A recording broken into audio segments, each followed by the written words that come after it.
A good day to all. Today we are going to see a physical science subject for a grade 9 standard. So in this presentation we are going to see matter in our surrounding. By the end of this presentation you can able to learn what is matter and you can able to explain three different state of matter, that is solid, liquid and gas, and identify the shape and volume of solids, liquids and gases, and understand how particles are arranged in solid, liquid and gas state.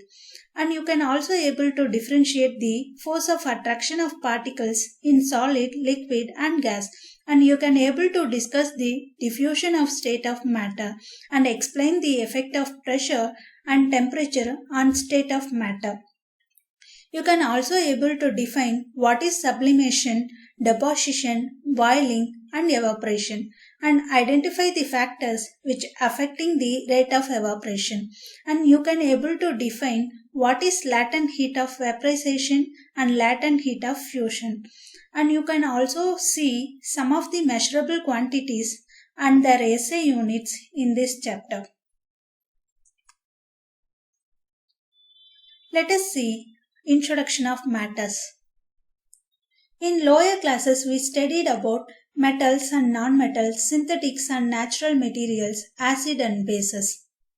So all the metals and non-metals, synthetic and natural materials, acid and bases are the example of matters.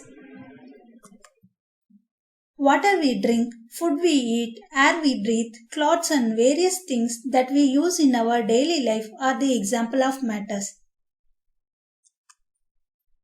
In a simple way, anything in this world that occupies space and has mass is considered as matter.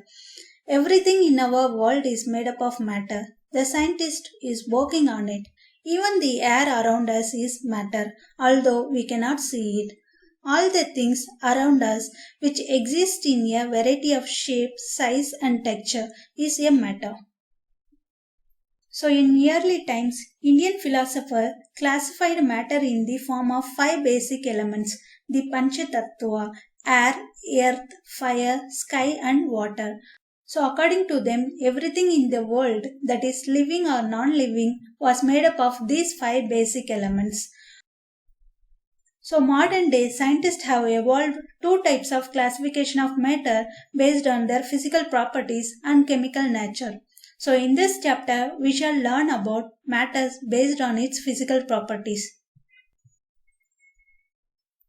Let us see physical nature of matter in detail. So there is an argument which exists to define matter is made up of continuous or particulate. One group believed matter to be a continuous like a block of wood, whereas the other group thought that matter was made up of particles like sand.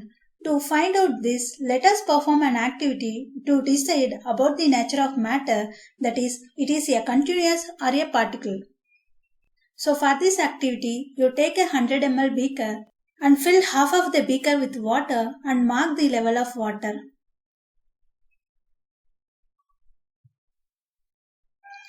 And dissolve some salt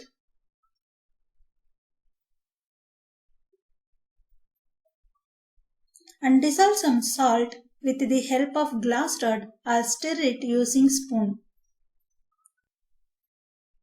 So we observe that after stirring, salt disappeared and water level increased, right? So from this activity, we conclude that matter is made up of particles, and when we dissolve salt in water, the particles of salt get into the space between the particles of water.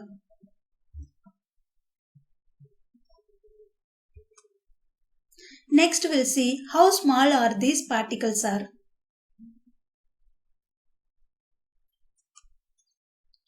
To find out this, let us perform an activity. So for this activity, you take a beaker, fill it with water, and now take potassium permanganate and add some crystals of potassium permanganate in a beaker.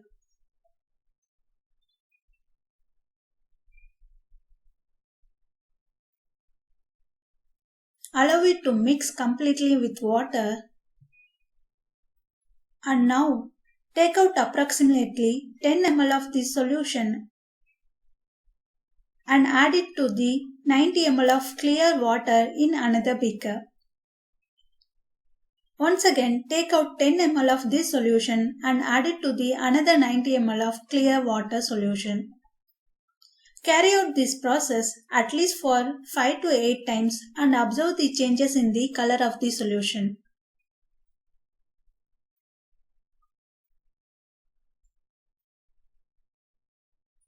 Repeat the dilution process at least for 5 to 8 times and observe the color of the solution.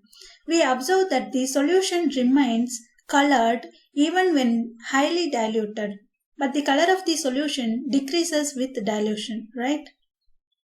So finally, we conclude that there must be several tiny particles in just one crystal of potassium permanganate which get uniformly distributed in water to change its color. So the same activity can be done using 2 ml of Dettol instead of potassium permanganate, and the smell can be detected even on repeated dilution. So from this activity, we can conclude that particles of matter are very small and they are small beyond our imagination. Let us see the characteristic of particles of matter. So in general, particles of matter have space between them. From the above activity, we saw that particles of salt, Dettol or potassium permanganate got evenly distributed in water, right? Similarly, when we make a tea, coffee or lemon juice, the particles of one type of matter get into the space between particles of the other. This shows that there is enough space between particles of matter. And these particles of matter are continuously moving. Let us perform an activity to observe the movement of particles. So for this activity, you take some incense stick and smell their fragrance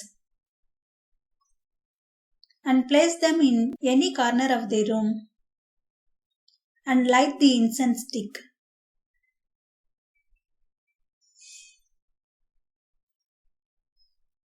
And try to smell their fragrance from a distance.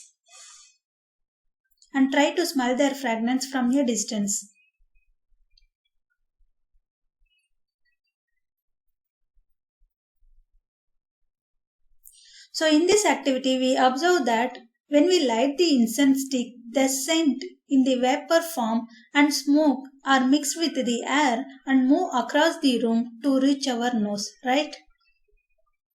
So finally, we learned that movement of air, vapor of scent and smoke is known as diffusion. That is, from this activity, we know that air, vapor of scent and smokes are continuously moving, and this process of movement is called as diffusion. In this case, smoke, vapor of scent and air are highly mobile in nature. Let us perform another activity to find out the movement of the particles. So for this activity, you take 2 beakers, fill them with water and now take potassium permanganate crystal and add some crystal of potassium permanganate in a beaker. Now take a dropper, add a drop of potassium permanganate solution slowly along the side of the other beaker and observe the changes.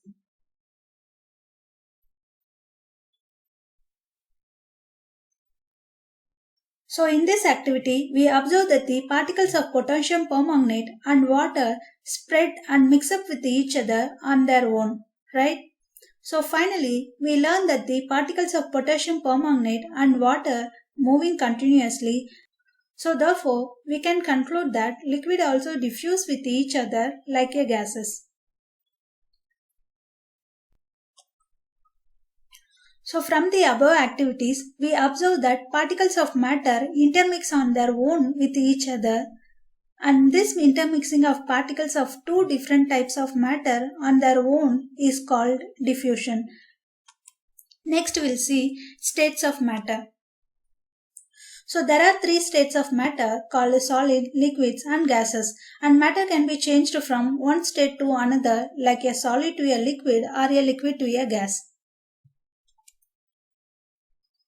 Water can be found in all three states. Because of this, we can say that solid, liquid and gases are three different states of matter. Solids have a certain size, shape and volume. In this state, the constituent particles are closely, regularly and tightly packed. In the same way, the particles cannot move around much, but these particles only vibrate in a fixed position. Next we'll see about liquid. So liquids have a definite volume but no definite shapes. In this state, the particles are not together closed. So for example, milk is a liquid matter. It has a size or volume. Volume means it takes up the space. So in this example, we have seen that milk does not have a definite shape but it takes the shape of its container. Next we'll see about gases. So gases have neither a definite shape nor a definite volume. In this state, the constituent particles are far apart and move freely.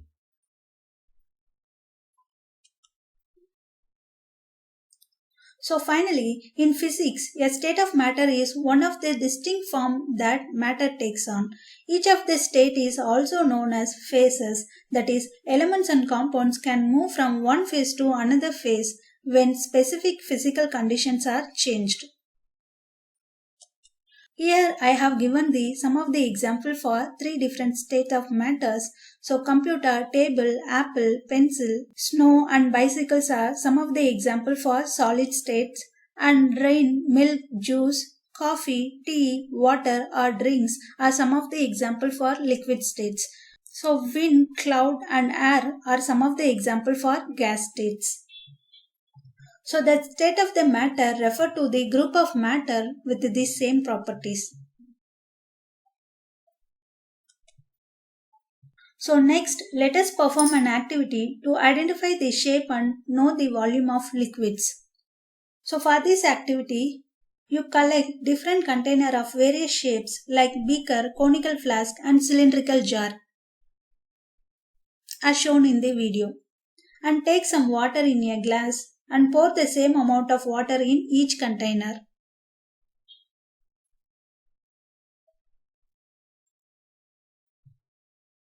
And mark the level of water and observe the shapes. So mark the level of water in each container and observe the shapes. So you repeat the same process with the milk and oil. So do the same with milk as shown in the video.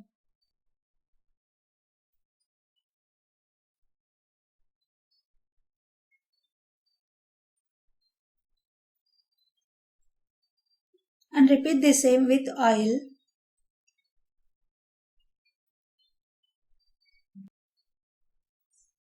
So in this activity, we observe that liquid takes different shapes based on the container, whereas the volume remains the same. So we know that liquid have no fixed shape but have a fixed volume, and also liquid can flow easily from one container to another container. So liquids can also called as fluids. Next we'll see shape and volume of gases. For example, we know that compressed natural gas such as CNG is a natural gas under pressure which remains clear, odorless and non-corrosive. CNG comes into the filling station via the natural gas pipeline. The station has a compressor unit that compresses the gas where it is stored in a high pressure tank for further use. It is passed from the tank to the CNG equipped vehicles. So vehicles can use the natural gas as either a liquid or a gas. In vehicles, CNG is stored in a thick-walled steel, aluminium or a composite tank built to last more than 20 years.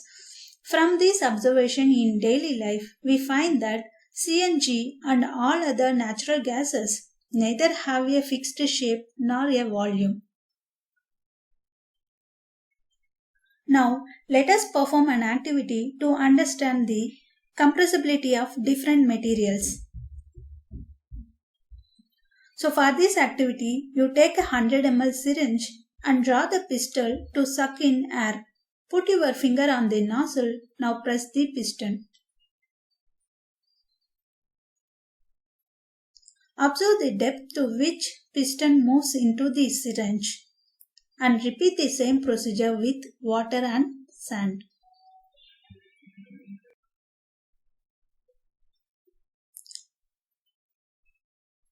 From the observation, we find that gases are highly compressible as compared to liquids and solids, right? So from this activity, we learn that mostly gases are used for cooking as well as in many automobile applications.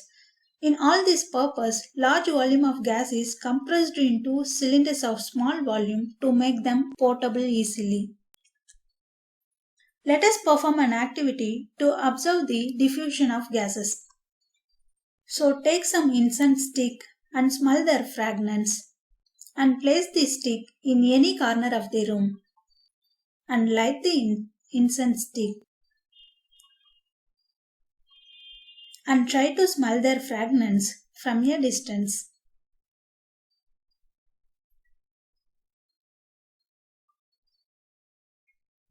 So in this activity, we observe that when we light the incense stick, the scent in the vapor form and smoke mixes with the air and move across the room to reach our nose. So finally, we learn that movement of air, vapor, scent and smoke is known as diffusion. And in this case, smoke, vapor of scent and air are highly mobile and are in the form of gases. So let us perform an activity to observe the diffusion of liquid.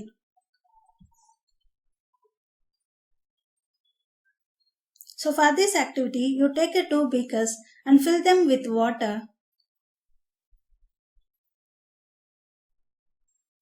and now take potassium permanganate crystal and add some potassium permanganate crystal in a beaker.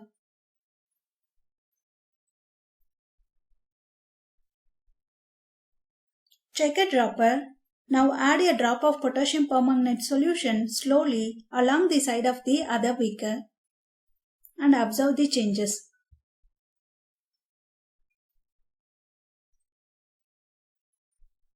So in this activity, we observe that the particles of potassium permanganate and water spread and mix up with each other on their own, right? So finally, we learn that the particles of potassium permanganate and water move each other. Therefore, we can conclude that liquid also diffuse with each other as like that of gases.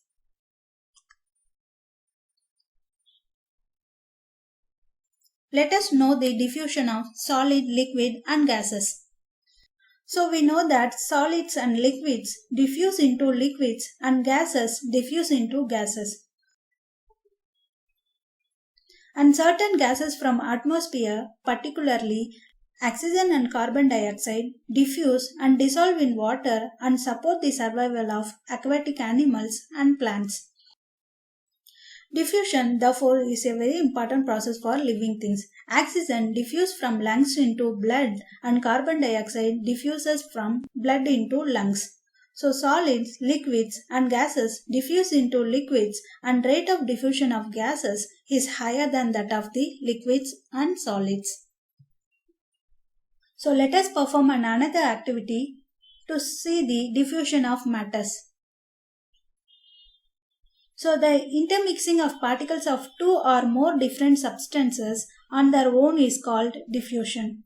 In the incense stick activity, the particles responsible for scent move and enter the space between the air particles and the scent particles quickly spread across the room, right? So the rate of diffusion of gases is very high because the particle of gases travel with high speed. So the rate of diffusion of gases is higher than the liquids while the rate of diffusion of liquid is higher than the solids. So there are two reasons for the higher rate of diffusion of gases. One is due to the high speed of gas particles and another is due to the greater space between them. So similarly, the liquid have greater diffusion rate than the solids because particles in liquids move freely and have greater space between them when compared to the particles of solids. So the screen shows the difference in the arrangement of particles in solids, liquids and gases. So the diffusion of solid into another solid substance is negligible due to the immobility of particles in solids. The diffusion of liquid into another liquid and that of a solid into a liquid is much slower than the diffusion of gas into another gas.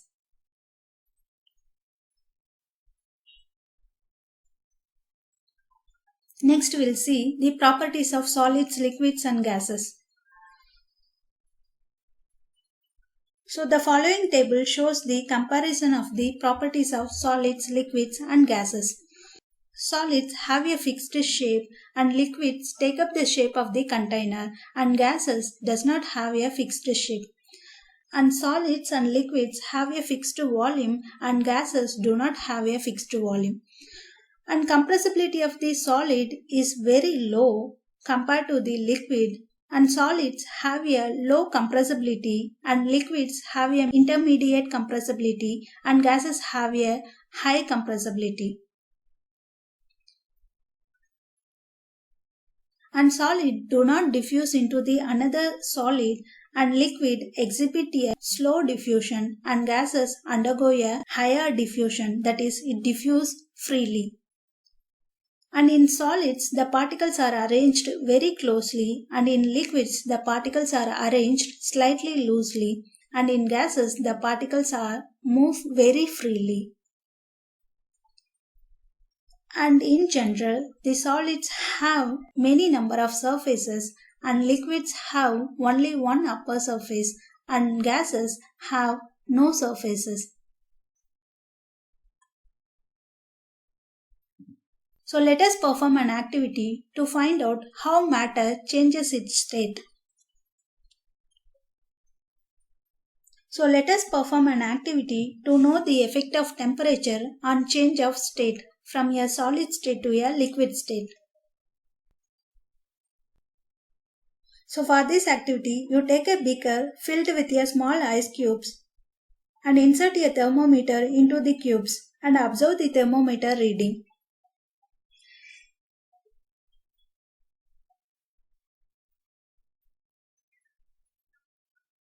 Now put the beaker with ice cubes on a burner with the help of stand and start heating the beaker.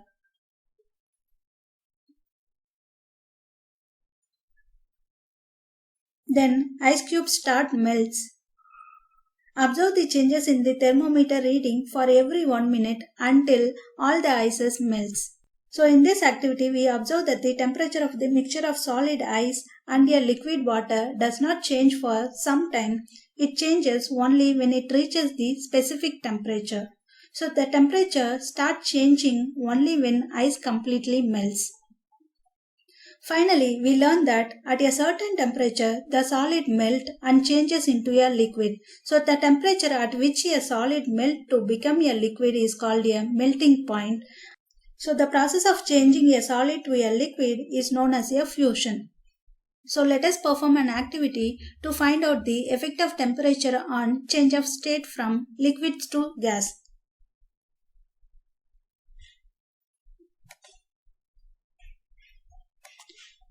So for this activity, you take a beaker and pour some water in it and place it in on the burner with the help of stand and measure the temperature of water with the help of thermometer and note down the reading for every 2 minutes. And observe the temperature of the water increases continuously till it reaches the 100 degrees Celsius.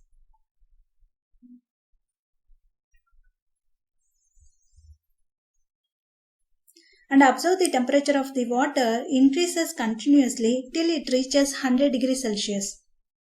In this activity, we observe that the water boils to steam when the temperature reaches 100 degrees Celsius, right? So this shows that the particles in water vapor at 100 degrees Celsius have more energy than the particles in the liquid water at the same temperature. So finally, we learn that at a certain temperature, the particles have enough energy to become free from the force of attraction among the particles and the liquids start changing into gases. So the temperature at which a liquid starts boiling at the atmospheric pressure is known as its boiling point. So boiling point of water is always 100 degrees Celsius. So from the above example, we have seen that what is melting point and what is boiling point, and in this slide we'll see some important definition, that is latent heat of fusion. So latent heat of fusion is nothing but the amount of heat energy that is required to change 1 kg of solid into a liquid at atmospheric pressure, and its melting point is known as latent heat of fusion. So the particle in water at 0 degrees Celsius have more energy as compared to the particles in the ice at the same temperature. So the temperature at which a liquid starts boiling at the atmospheric pressure is known as its boiling point, and particles from the bulk of the liquid gain enough energy to change into the vapor state. For a water, this temperature is 100 degrees Celsius, that is the boiling point of the water is 100 degrees Celsius, or it may be the 373 Kelvin. So the SI unit of temperature is Kelvin.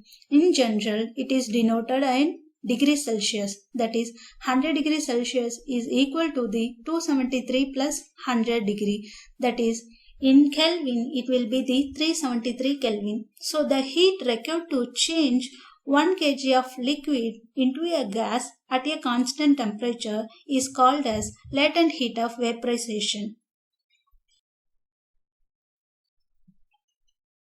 So in general, solid convert into a liquid state when we heat the solid material, and further heating, liquid converted into a gas state. If we cool the gas form of the material, it convert into a liquid state, and further cooling, it converted into a solid state.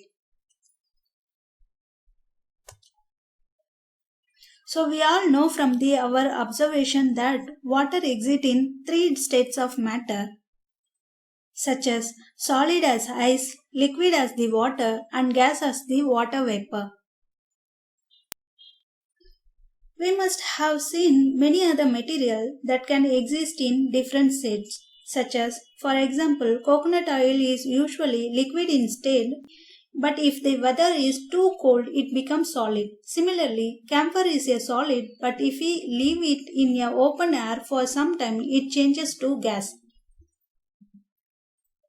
So solid, liquid and gases are the different state of matter, but the property of matter are different in different state. This is because all the matter is made up of very tiny particles.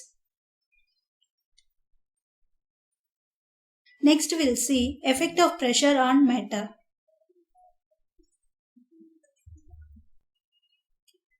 So we know that water exists in 3 different states, namely solid, liquid and gas, which are otherwise known as ice, water and vapor. So top of high mountain and ocean have water in the form of ice, and ocean, river and lake have water in the form of liquid. So the vapor form of water is present in the atmosphere. Steam is absorbed when water is boiled.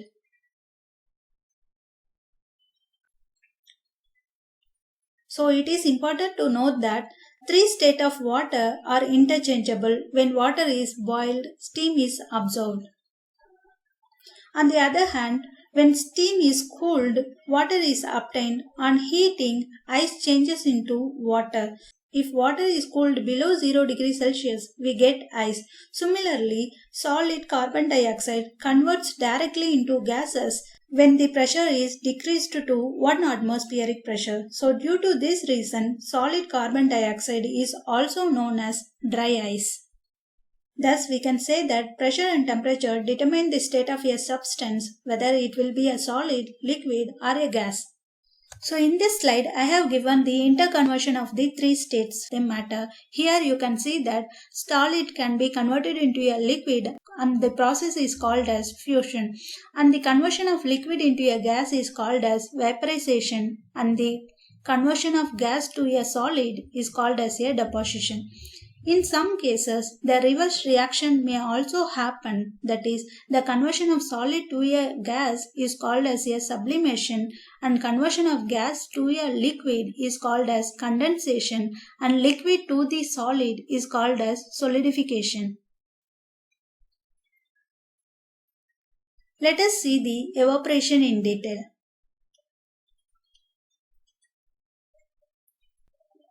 So let us perform an activity to find out the effect of wind speed on evaporation. So for this activity, take a small amount of spirit in a cup and pour a few drops on your palm and observe the changes.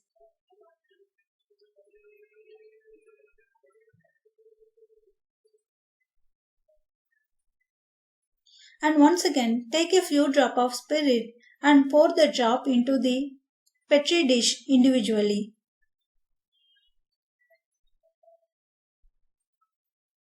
Generally, the petri dishes are shallow glasses or a plastic cylindrical lidded dishes used in the laboratory.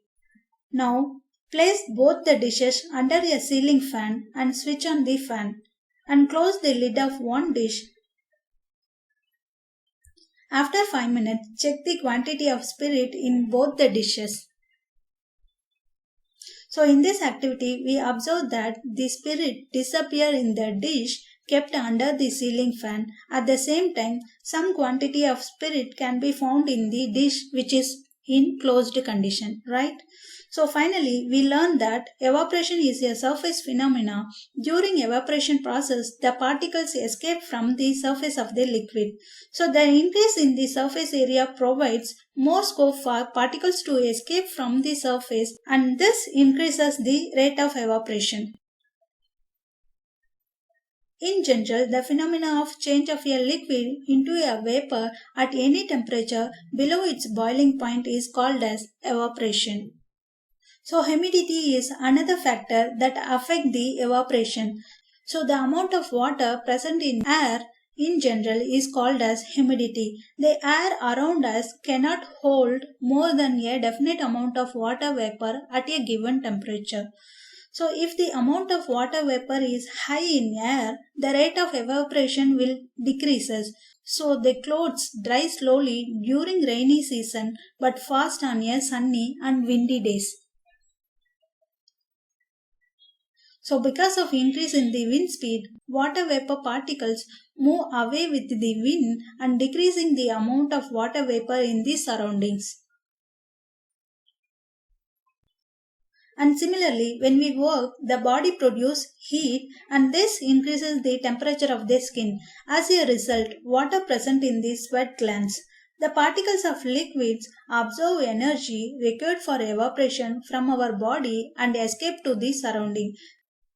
So the particles of liquids absorb energy required for evaporation from our body and escape to the surrounding. This makes us to feel cool. And that's why we prefer to wear cotton cloths during a summer time, since cotton being a good absorber of water and it helps in absorbing the sweat and exposing it to the atmospheric for easy evaporation.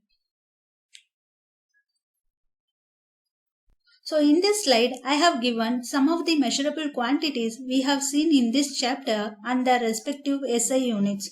So the unit for temperature is a Kelvin, and unit for length is meter, and unit for mass is kilogram, and unit for weight is Newton, and unit for volume is cubic meter, and unit for density is kilogram per cubic meter, and unit of pressure is Pascal.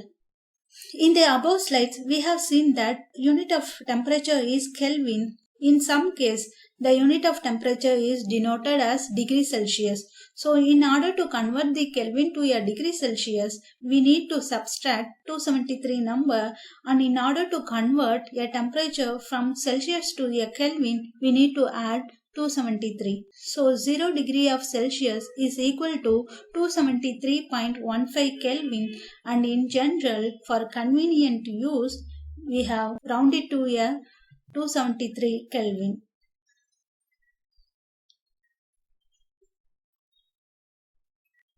So in this chapter, we have seen matter, states of matter, solids, liquids and gases, and what is particles and diffusion, force of attraction and compressed natural gas.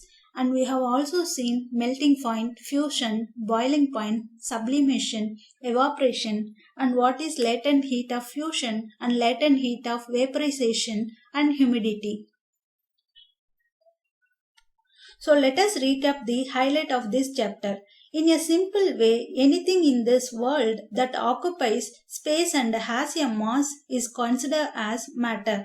There are three types of matter. They are solids, liquids and gases. And these three types are called as states of matter. So solids have a certain size, shape and volume, and liquids have a definite volume but not have a definite shape. So the gases have neither a definite shape nor a definite volume. So the force of attraction between the particles are maximum in solids, intermediate in liquids and minimum in the gases. So the particles are arranged orderly in the case of solids, while particles move randomly in the gases. So diffusion is possible only when particles of matter move continuously. So the rate of diffusion of gases is higher than that of the solids and the liquids. So heat which is required to convert 1 gram of solid completely into liquid at a constant temperature is called as latent heat of fusion, and heat which is required to change 1 gram of liquid into a gas at a constant temperature is called as latent heat of vaporization. So the pressure and temperature determine the state of a substance, whether it will be in solid mode or liquid form or a gas form. So the phenomena of changing of liquid into a vapor at any temperature below its boiling point is called as evaporation. So humidity is another factor that affect evaporation. So the amount of water present in air in general is called as humidity. Thank you.